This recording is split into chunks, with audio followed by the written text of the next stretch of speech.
ዛሬ ደግሞ ወደ ሞል ጎራ ብዬ ነበረ። ሞል ሊሄድኩት የሆነ የምፈልገው የምገዛው እቃ ነበረ። እንግዲህ ላግኝም አላገኝም አብረን እናያለን ከቪዲዮ ጋር። ከዛ ደግሞ ሞል ውስጥ ስገባ እንደምታዩት ሰው ጭንቅንቅ ብሏል። የሆነ ፌስቲቫል ምናምን ነበረ። ክርስማስ አሁን ክርስማስ ስለሆነ በጣም ነበረ ደስ የሚለው። በጣም ብዙ ሰው ነበረ።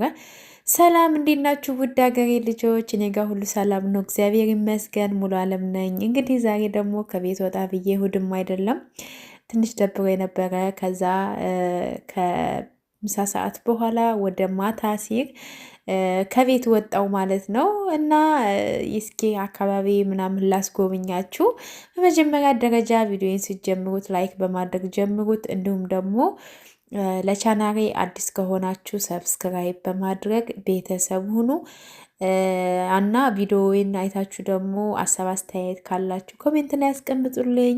እንዲሁም ቤተሰብ የሆናችሁ በጣም ነው የማመሰግናችሁ፣ በጣም ነው የምወዳችሁ፣ በጣም ነው የማከብራችሁ። ኑሩልኝ። አመሰግናለሁኝ። እንግዲህ ዛሬ ካለሁበት ቤት ከሰፈሬ ብዙ ጊዜ ሰፈሬን አሳያችኋለሁ፣ ቪዲዮ ቀርጻለሁ እና ዛሬ ደግሞ በሌላ መንገድ ነው የሄድኩት እና ይሄ የምታዩት መንገድ አያችሁት፣ በጣም ነው የሚያምረው። በነገራችን ላይ የሆነ አረንጓዴ ቦታ፣ አየሩ ማታ ላይ መብራቱ ምኑ በጣም ደስ ይል ነበረ። ግን ወደ ማታ ላይ ግን ዝናብ በጣም ጥሩ ነበረ። ይሄ የምታዩት በሙሉ ዝናብ ነበረ በኋላ ላይ።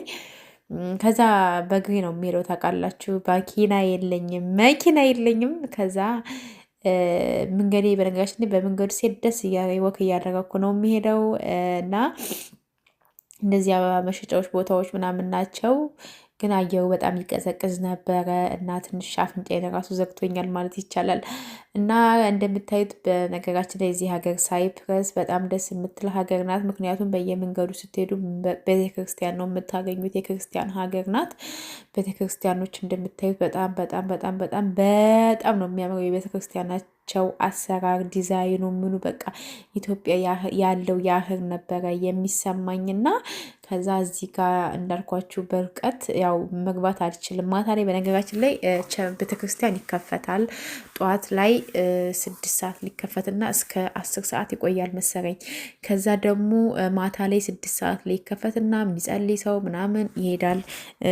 ክርስትናም ያለ ምናምን እንደዚህ ይሄዳሉ እና ማታ ላይ ክፍት ነው ቤተክርስቲያን። ግን ያኔ ያው ግዴታ ነጠላ ሳለብስ ምናምን ክርስቲያን ከሄድኩ በጣም ነው የምፈራው እና አልሄድኩም። ከውጭ ሁኜ ግን እንደዚህ ፎቶ እና ቪዲዮ ቀረጽኩትና በጣም ደስ ይል ነበር። በጣም ነው የሚያምረው ይሄ አካባቢ እና በጣም ወደ ውስጥ ገባ ብትሉ ምናምን ቤተክርስቲያን በብዛት አለ እና እዚህ ጋር እንግዲህ መኪና እንደምታዩት ፓርኪንግ እያደረጉ ነው። ለምን ቤተክርስቲያን ስለሚከፈት ሰው ይሄዳል፣ ሊጸልይ ይሆን ይችላል። ክርስትናም ካለባቸው ጥሪ፣ ሰርግ ምናምን ቤተክርስቲያን ስለሚካሄድ እዚህ ጋር እየሄዱ ነው ማለት ነው። ከዛም ደግሞ ከዛ በተመለስ ስትሉ ደግሞ ሞል አለ። ሞሉን ደግሞ አሳያቸዋለሁ። በነገራችን ላይ የዚህ ሀገር ሞል ልብሳቸው ሁሉም ነገራቸው በጣም ውድ ነው። ግን እኔ ዛሬ ሞር የሄድኩት በጣም የምፈልገው እቃ ነበረ፣ እሱን ለመግዛት ነበር ከቤቴ የወጣሁት ማለት ነው። ግን በቃ ከዚህ አካባቢ ለመራቅ አልፈለግኩም። በጣም ነው ደስ የሚለው። እስኪ እዩት፣ አየሩ ደስ አይልም? ቦታው ደስ አይልም? ቀጠጥ ረጭ፣ እዩት እስኪ እንዴት እንደሚያምር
ከዛም ሞል ደረስኩኝ። በቃ ወደ ሞል እየገባው ነው። ሞላችን ይሄን ይመስል ነበር፣ ግን ፎቶ አነሳው ቤተክርስቲያኑ ምናምን በጣም ያምር ነበር። ከዛ ወደ ሞል ገባሁኝ።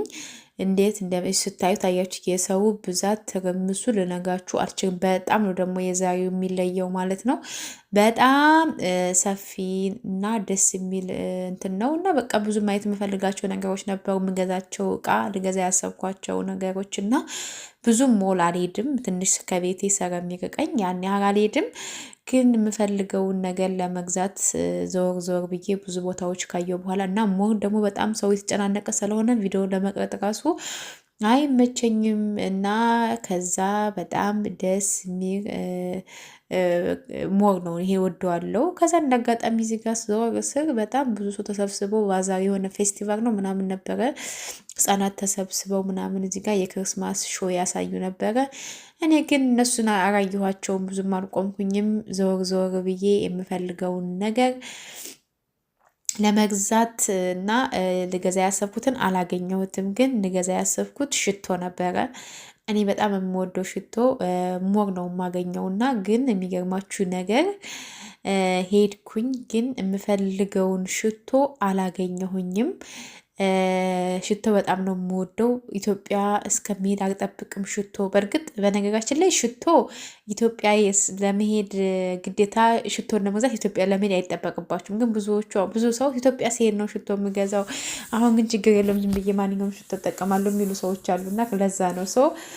እኔ ግን ሄድኩኝ ሞል፣ የምፈልገው ሽቶ አላገኘሁትም። ግን ሌላ ቦታ ሌላ ሞል ስላለ ሌላ ጊዜ እሄዳለሁ ብዬ አልገዛሁኝም። በነገራችን ላይ የሆነ አሁን ላይ ምን ተማርኩን ታውቃላችሁ? ገንዘብ ሴቭ ማድረግ የምትችሉበት ከሌሎቹ አሁን ብዙ አሉ ሳንቲም ሴቭ ማድረግ የምትችሉባቸው ነገሮች እና በተለይ እኔ በፊት የሆነ ሞል ሂጄ ሽቶ ልገዛ ነው ለሄድኩት። ሽቶ አጣሁኝ። የምፈልገውን ሽቶ ካጣው ሌላ ነገር ገዝቼ ነበር የምመለሰው። አሁን ግን ሞል ከሄድኩ ሽቶ ከሆነ የምገዛው ሽቶዬን ገዝቼ ነው የምመለሰው። ጫማ ከሆነ ጫማዬን ገዝቼ ነው የምመጣው። ይሄ ሌላ ነገር ምናምን ትርክ ምርኪ ብዙም አልገዛም። ብዙም ማጠፋ ልጅ አይደለሁም አሁን ላይ ማለት ነው። እና ከዛ ሽቶዬን አየሁ በጣም። በነገራችን ይሄ ሽቶ ዛሃራ የሚባል ሽቶ ነው እና ምክንያቱም እነዚህ ሽቶዎች ከ30 ብር እስከ 35 ዩሮ ይሸጣሉ። ሌላው ሽቶ ግን በጣም ውድ የሆኑ ሽቶዎች አሉ። እስከ 100 ዩሮ፣ እስከ 150፣ እስከ 178፣ እስከ 195 ብር የሚሸጡ ሽቶዎች አሉ። እሱን አልገዛም እኔ። ገዛው አልገዛው ያን ያህል ስለማይሞቀኝ ስለማይበርደኝ ዛሃራ ሽቶዎች፣ ዛሃራ የታወቀ ነው። ዛሃራ ሁሉም ሰው የሚጠቀመው ስለሆነ ያን ያህል ደስ የሚል ሽቶ ነው እና እዛ ነበር የሄድኩት። ግን የምፈልገውን ሽቶ ሰራጣሁኝ። ሌላ ቦታ ሌላ ሞል አለ ሌላ ጊዜ ሄዳለሁ ብዬ የምፈልገውን ነገር ባላገኘሁም እኔ ግን ወደ ቤቴ ተመልሻለሁ ማለት ነው። እና በጣም ደስ ነበረ ሰው ብዛት። እዚህ ጋር ብዙ ሰዎች ታውቃላችሁ፣ እዚህ ሀገር በጣም ቅዳሜና እሑድ ሞል በስማም በቃ ውጭ ነው የሚበሉት ማለት ይቻላል። እና በጣም ደስ ነበረ።